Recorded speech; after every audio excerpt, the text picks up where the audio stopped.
outside what you could say. Yes, little man. Faith, Oleg. Thank you very much for the opportunity to speak before you again. I'm very happy that the applicant's representation brought up section 88.33 of the relevant act once again and defined it so narrowly. And he mentioned this word again within that particular section, elector. And I'm just a little bit confused here from the sidelines because an elector is one individual, Evan Balgord in this case, the applicant, who is not here, who has sent his work dad and his representation legally, which is all within his rights. However, this is where things become a little sticky.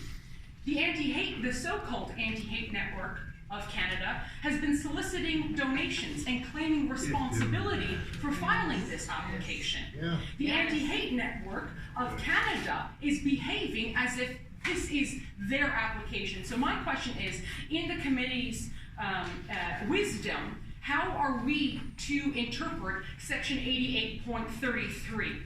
Is it that it is an elector in the most narrow sense of the term, i.e. an individual, i.e. the applicant who is neither here nor taking full responsibility for his application, or is that elector to also include groups, namely in this case, the charitable group or not-for-profit, I don't know what they are, but they're a group. It's not just one elector now. We've got the Anti-Hate Network not only claiming it on their official Twitter page, but also on their official Facebook page, signing it with not just Evan Balgord's names, but several names. So is this application even a legitimate one when it is very clear that it is not as defined by section 88? Do you want us to stop and answer that, or would you like to keep going?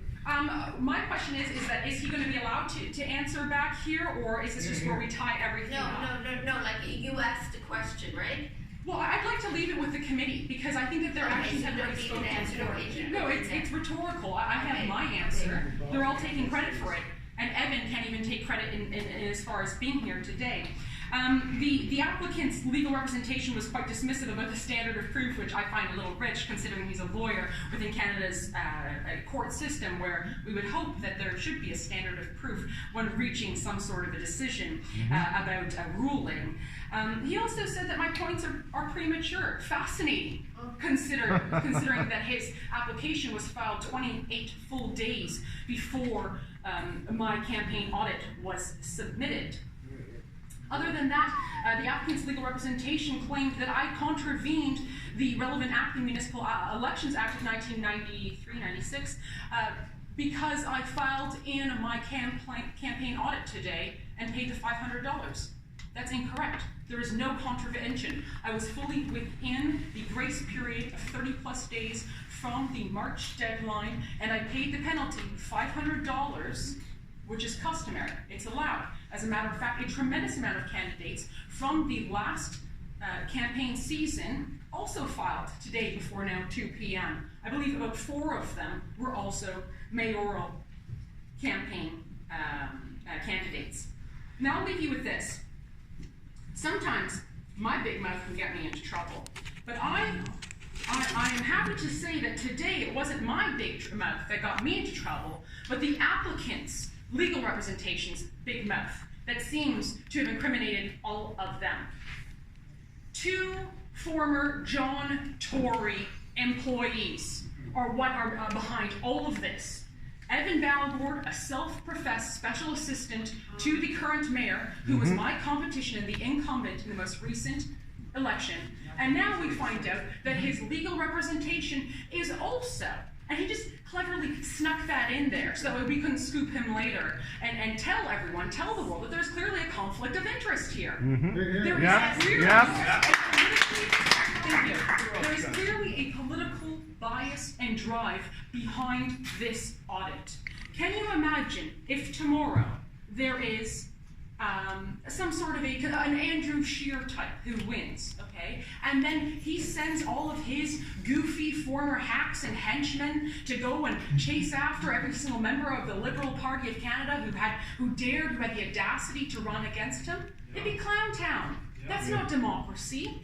Financial audits are to remain separate, apolitical, unpoliticized. And what I urge from the distinguished committee members today is that they uphold uphold that standard. They uphold our tradition of keeping financial audits free from any sort of political bias, let alone two cronies and henchmen of the current mayor of this once great city. Thank you.